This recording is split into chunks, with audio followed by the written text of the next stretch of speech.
જય ગુરુ મહારાજ, જય ગુરુદેવ, જય સિયારામ. હું વૈદ્ય ચંદુભાઈ ચલાળિયા, મારો અનુભવ ચેનલ ભાવનગર. તો આજે માં ગંગા સતીની વાણી 41મી વાણી, આદિ અનાદિ વચન વાણીનું નામ છે. તો માં ગંગા સતી કહે છે કે આદિ અનાદિ વચન છે પરિપૂર્ણ, વચનથી નથી બીજું કાંઈ રે. વચન જાણ્યા થકી શુદ્ધ પ્રેમ જાગે ને, તો સુરતા નિર્ગુણમાં સમાય રે. આ વાણી બહુ સરસ વાણી છે. થોડીક મનોમંથન કરવામાં થોડીક મહેનત પડી છે, પણ બહુ સરસ વાણી છે. આદિ અનાદિ વચન છે પરિપૂર્ણ. જે વચન છે ને એ પરિપૂર્ણ છે અને આદિ અનાદિ છે. વચનથી નથી બીજું કાંઈ રે. એટલે વચન જે છે ને એ બન્યું પણ નથી અને એનો અંત પણ નથી. કારણ કે જે કાંઈ બન્યું છે એ વચનમાં જ બન્યું છે. સૂર્ય, ચંદ્ર, તારા, પૃથ્વી, જળ, આ બધું જે કાંઈ બન્યું છે, બિગડે છે, એ બધું વચનમાં જ બને છે. અને વચનથી આગળ બીજું કાંઈ છે જ નહીં. એટલે એની પહેલાં બીજું હોય અને પછી એમાં વચન બન્યું હોય, ઉત્પત્તિ થઈ હોય એવું નથી. એવું માં ગંગા સતી કહે છે કે આદિ અનાદિ વચન છે પરિપૂર્ણ. પરિપૂર્ણ છે પાછું, કે એમાં સોયની અણી જેટલું તે ખામી નથી, ઓછું નથી, પરિપૂર્ણ છે. વચનથી બીજું કાંઈ નથી આગળ. વચન જાણ્યા થકી શુદ્ધ પ્રેમ જાગે ને, તો સુરતા નિર્ગુણમાં સમાય. આ વચનને જે માએ કીધું એ વચનને ખરેખર જાણી લેવાથી શુદ્ધ પ્રેમ જાગે, અને શુદ્ધ પ્રેમ જાગે તો સુરતા નિર્ગુણમાં સમાય. નિર્ગુણ એટલે સત્વ, રજ અને તમ, આ ત્રણ ગુણ, એમાંથી એકેય ગુણ રહે નહીં, એમાં સમાય જાય. એક પણ ગુણ ન રહે. સત્વ ન રહે, રજ પણ ન રહે ને તમો ગુણ પણ ન રહે. એટલે કીધું આદિ અનાદિ વચન છે પરિપૂર્ણ. વચનથી નથી બીજું કાંઈ રહે. જો આટલું સમજાઈ જાય, મારી જે ક્ષમતા છે ત્યાં સુધી આટલું સમજાઈ જાય તો એ બેડો પાર થઈ જાય. આગળ કહેશે માં કે ભાઈરે કર્મકાંડ એને નડે નહીં ને, જેને આવ્યો વચનમાં વિશ્વાસ. પગલું ભરે પણ વચન તપાસે ને, થઈને રહે ગુરુજીના દાસ. આ જે વચન છે પરિપૂર્ણ, જે વચન છે એની એ સમજમાં આવી જાય, સમજાઈ જાય તો એની સુરતા નિર્ગુણમાં સમાય. અને સુરતા નિર્ગુણમાં સમાઈ જાય, વચન પરિપૂર્ણ સમજાઈ જાય, પાકું થઈ જાય, તો એને પછી કર્મકાંડ નડતા નથી. એને કર્મકાંડ નડે નહીં. આપણે હવન કરાવીએ ઘરે તો શું કામ કરાવીએ? કે ભાઈ કંઈક ઘરમાં નડતું હોય તો બંધ થાય. આપણે નવું મકાન બનાવ્યું હોય તો વાસ્તુ લઈએ તો શું કામ? કે ભાઈ એમાં કાંઈ જે કાંઈ હોય મેલી વસ્તુ, ફલાણું ઢીકડું, આ બધું હોય, કોઈનો વાસ હોય, કોઈનો જીવ રહી ગયો હોય તો એ બધું વયું જાય. આવી આપણને આવો ભય હોય એટલે આપણે આવું બધું કરીએ છીએ. આને કર્મકાંડ કહેવાય. આવા બધા જે કાંઈ આપણે કરતા હોય એ કર્મકાંડ કહેવાય. એને પછી નડતું નથી. જેને વચનોમાં વિશ્વાસ આવી ગયો હોય એને એ નડતું નથી કાંઈ. પગલું ભરે પણ વચન તપાસે. સતત વચન તપાસે એટલે આમાં ગોતે જોવે એમ નહીં. પણ સતત એની સુરતા એમાં જ રહે, વચનોમાં જ તે. આપણને કેમ કંઈક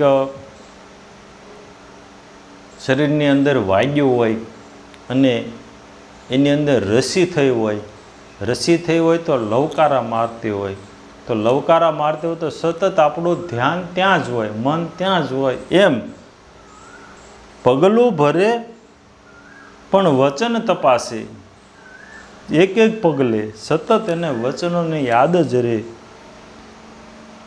થઈને રે ગુરુજીના દાસ, સતત ગુરુજીના દાસ એટલે નિર્મળ, કોઈ પોતાની બોલી નહીં, જે ગુરુજી કહે એ જ કરવાનું, એના વચનોમાં ચાલવાનું, એ રાજી રહે એમ જીવવાનું. એટલે થઈને રે ગુરુજીના દાસ, આદિ અનાદિ વચન છે પરિપૂર્ણ, વચનથી નથી બીજું કાંઈ. પછી આગળ, ભાઈ રે જનક વિદેહી ભૂલી ગયો ને, દીધો જેને પેગડે પાવ રે, એક વર્ષ સુધી તેમાં રહ્યો ને પોતે, પછી બદલ્યો વચનોમાં ભાવ રે.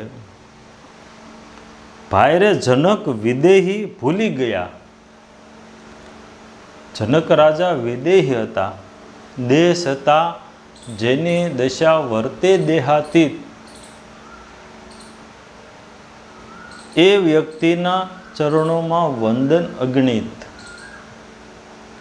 તો જનક રાજા જે હતા એ વિદેહી કહેવાના હતા, એ દેહથી પર જીવતા હતા. એટલે એ રાજપાટનું જે કાર્ય એ બધું હતું એ ભૂલી ગયા અને પેઘડે મેક્યો પગ, દીધો એને પેઘડે પગ. પેઘડે પગ એટલે આપણે જે ઘોડા ઉપર સવારી કરતા હોય અને ઘોડાને બે બાજુ પેઘડા હોય, પેઘડા ઉપર એને પગથિયું, એની ઉપર પગ મૂકીને ચડવાનું હોય. તો એક આ ઉદાહરણ છે કે જેમ પેઘડે પગ મૂકવો એટલે યુદ્ધમાં જવા માટે, કાંઈ જવા માટેની જે તૈયારી છે, જે તત્પરતા છે, એમ જે પેઘડે પગ મૂક્યો એટલે એવી તત્પરતા, કારણ કે જવા માટેની જે ઉતાવળ, એમ વિદેહી ભૂલી ગયા એનું જે કાંઈ રાજના જે કાર્ય કે જે કાંઈ એનું પાસે જે હતું એ ભૂલી અને પેઘડે પગ મૂક્યો. એક વર્ષ સુધી તેમાં રહ્યા ને પોતે, પછી બદલ્યો વચનનો ભાવ રે. એ એક વર્ષ સુધી એવી તત્પરતાથી જે પેઘડા ઉપર પગ મૂકે, એ કેવી તત્પરતા હોય યુદ્ધમાં જવા માટેની. તમે એવા ફિલ્મોમાં અને એમાં બધામાં એવા દ્રશ્યો જોયા હશે. તો એવી તત્પરતાથી એક વર્ષ સુધી રહ્યા અભ્યાસમાં, વચનોના અભ્યાસમાં એક વર્ષ સુધી રહ્યા. આવું માં ગંગા સતી કહે છે.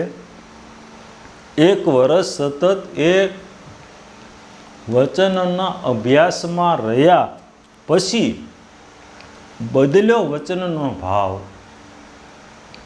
પછી એને એક વર્ષ રહ્યા ત્યારે એને પાકું થયું, ભાવ બદલાઈ ગયો, જે પહેલાં હતો એ વયો ગયો. એને વચનનો ભાવ. આદિ અનાદિ વચન છે પરિપૂર્ણ, વચનથી નથી બીજું કાંઈ રે. પછી ભાઈ રે દેહ સતા જે તેને વિદેહી કીધા ને, વચન તણો પ્રતાપ રે. ગંગા સતી એમ બોલ્યા ને, જેને નહીં ત્રિવિધિનો તાપ રે. તો દેહ સતા તેને વિદેહી કીધા. જનક રાજાને દેહ સતા વિદેહી કીધા. આ શું કામ કીધા, શું કામ થયા?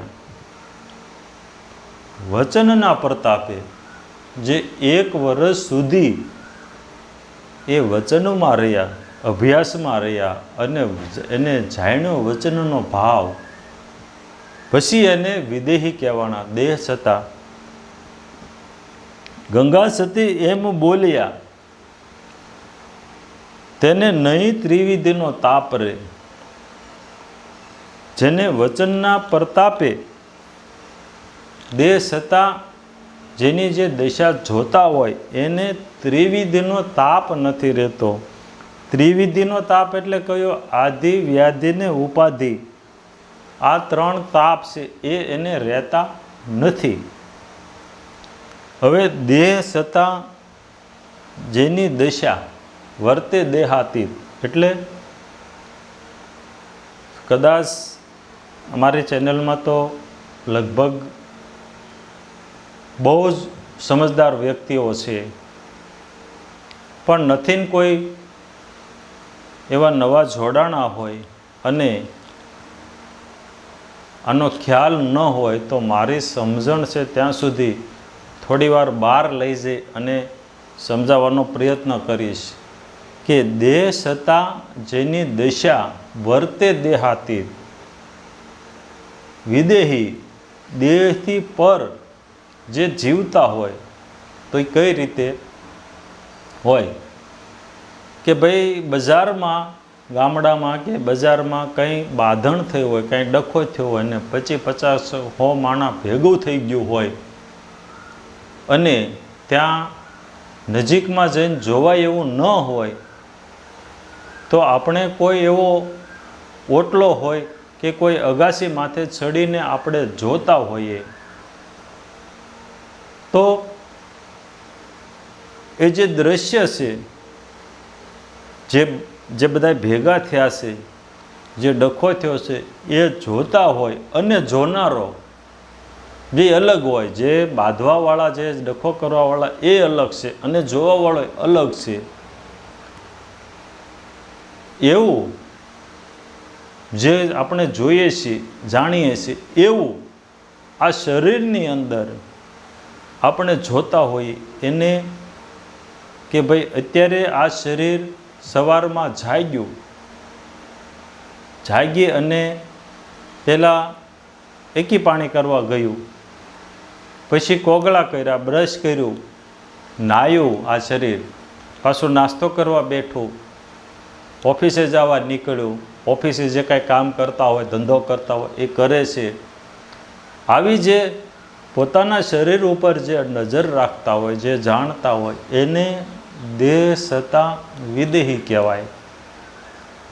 પણ ખરેખર જેને સુખ દુઃખ ન થાય, રાગ દ્વેષ ન થાય અને ગમે તેવી પરિસ્થિતિ આવે તો એની અંદરથી સમાધાન લઈ લેતા હોય એને ખરેખર વિદેહી કહેવાય.